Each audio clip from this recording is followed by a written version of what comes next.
Ashamaa harka fuuni ijoollee Oromoo akkam jirtu nagaa keessanii nagaa kudha galanni waaqayyoodhaaf haa ta'u isinillee akka nagaa taatan abdiin qaba. Viidiyoon kaleessa hojjete irratti warroonni gaaffii na gaafattanii meeshaa sana eessaaf itti warroonni jettanii suuqii kamittuyyuu na argama suuqii kamittuyyuu argachuu dandeessanii isa lammataa immoo suuqiidhuma ta'e iddoo wantoonni rifeensaatti gurguramatti argachuu dandeessan jechuudha. Egaatii kana kanumaan jedhee viidiyoo har'a qabadhe isiniif dhiyaadhettan darbaa viidiyoon har'a qabadhee dhufe maayidha hojjettanii waa'ee rifeensaa osoo hin taane fuula keenya kan shifnutti jedhe akkamittiin yaaga tokko ofirraa ittisuu dandeenya wantoota mana keessatti argamanii isa jedhudha. Gara viidiyootti osoo hin darbini warroonni yuutuubii kiyya sabiskiraayib naa gootan akkasuma warroonni laayik warroonni koomentii naa gootan hundumti keessaniyyuu galatoomaa hedduu isin galateeffadha. Akkasuma warroonni yuutuubii koo sabiskiraayib hin godhin sabiskiraayib gochuudhaan na jajjabeessan sinin jedhaan gara yuutuubii kanatti kanan dhufe wantoota ofii kootitti fayyadamee argee anaan na fayyadan hiriyoota kootiif kan qooda jedheetiin gara yuutuubii kanatti kanan dabalame jechuudha. Kanaaf isin immoo iddoon dogongoretti dogongora kiyyanatti himaa iddoon narraa baratanitti immoo na jajjabeessuudhaan akkan itti fufu na gargaara sinin jedha. Egaatii gara viidiyoo har'a dhufee hiddogaan darbu jechuudha. Fuulli keenya baay'ee shifnutti jedha maal ofirraa balleessuu dandeenya warroon jettanii karaa keessatti na gaafattan baay'ee keessantu jira jechuudha. Isa tokkoffaa fuulli keenya kan shifnutti jedhuu fi warraan kan ka'e dafqarnaan kan ka'e jechuudha. Kanaafuu fuula keenya guyyaatti yoo danda'ama ta'e yeroo sadii wal dhiqachuu qabna jechuudha. Itti aansuudhaan immoo fuula keenya amma tuttuquu dhiisuudha. Harka keenya wantoota baay'ee harkaan qabne harka keenya baakteeriyaa hedduu harkaan qaba oolla bilbili keenya irrayyuu wanta jiru hin beeknu jechuudha. Amma deddeebinee fuula keenya tuqna yoo ta'e baakteeriyaa adda addaa harka keenya qabu sana gara fuula keenyatti dabarsaa jirra jechuudha. Kanaafuu yoo danda'ama ta'e irraa of qusachuu isa lama isa sadaffaa immoo kireemiidhuma argine fayyadamu irraa of qusachuu jechuudha. Kireemiidhuma bareedaadha jedhame tokko binnee fayyadamna yoo ta'e fuula keenya tasmamaa baachuu danda'a jechuudha. Inni itti aanuuf saamunaa urgaa'uun fuula keessan hin dhiqatina. Saamunaa foolii hin qabne osoo dhiqattanii bareedaadha jechuudha. Saamunaan urgaa'u wantoota adda addaa ofitti harkisuu dandeetti qaba jechuudha. Kanaaf saamunaa foolii hin qabne fayyadamnu isiniin jedha. Maaksiin irraa asinitti dhimuudhaaf dhufe maaksii ruuziiti jechuudha. Haala kamiin ruuzii fayyadamnee fuula keenya akka nu lasallasu yookiin immoo akka shifnutti jedhe kana haala kamiin ofirraa dhorkuu dandeenya gara danda'amaa ta'e tokko ofirraa dhorkuu dandeenya kan jedhuudhaan tokkoffaan ruuziidhaan lammataa immoo urdiidha. Hundi keenya akkuma beeknu urdii fayyadamuudhaan fuula keenya bareedina fuula keenya eeggachuu akkuma dandeenyu.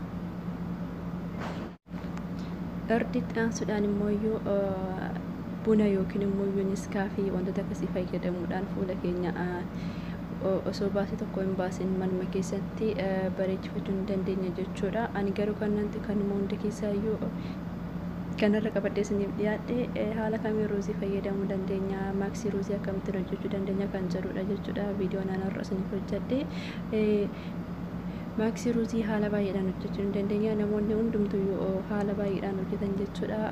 Google research gootanii yoo ilaaltan biyyoota hedduudha kan maaksii ruuziitti fayyadamanii. Tokkoffaa ruuzii affeeluudhaan bishaan qofaan affeeluudhaan muuziitti dabaluudhaan maashiniidhaan erga daakanii booda akka kireemiitti itti fayyadamu jechuudha.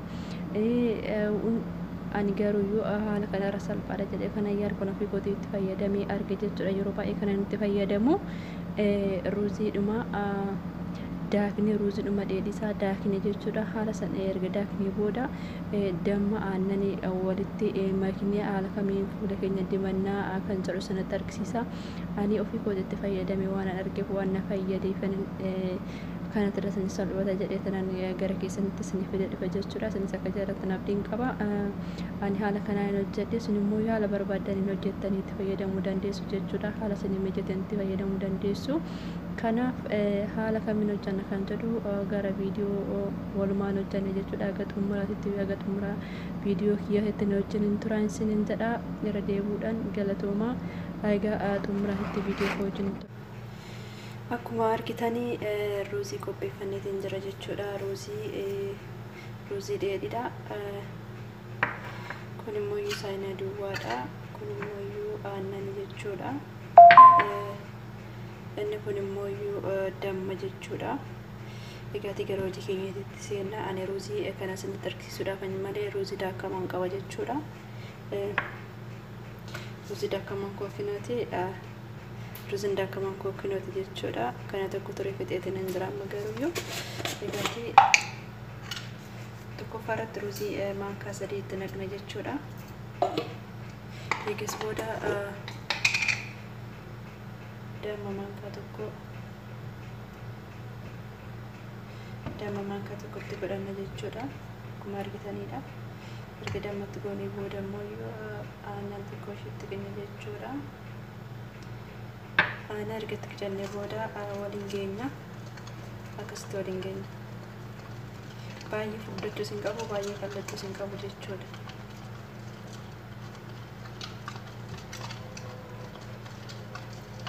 Egaa akkasitti waliin geenya booda akkamittiin fuula keenyatti dibachuu akka dandeenyu immoo waliin ilaalla. Turtiin keessan wajjin haa ta'u. Erga akkasitti qopheeffannee booda osoo gara fuula keenyatti hin dibatiniin dura fuula keenya dhiqachuu qabna jechuudha. Dhiqadheetiin hin jira fuula jechuudha. Osoo gara kanaan dibatiniin dura fuula keenya dhiqannee akkasittiin qophaa'uu qabna jechuudha. Yeroo dibannu immoo osoo wanta akkasii qabaannee fuula keenya rifeensi keenya fuula keenya kan tuqne jechuudha.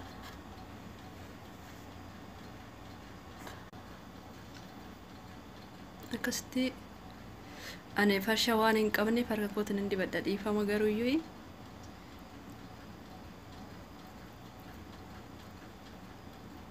isinitti mul'ata jedhee yaada.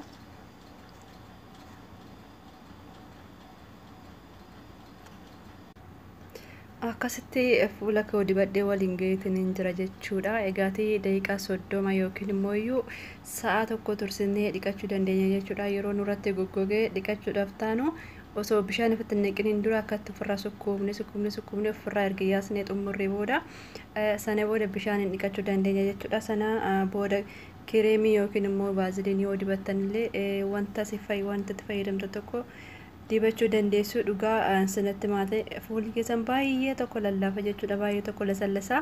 Egaati yaalati ilaalaa isiniin jedha obboloota koo. Viidiyoon irraa qabadhe isinii dhiyaadhe kanuma irratti hin xumureetiin hin jira. Viidiyoo biraata nagaa walitti deebinutti turtii gaariin isiniin jedha. Yuutuubii kiyya immoo sabiskiraayib gochuu hin dagatina. Nagaatti tura.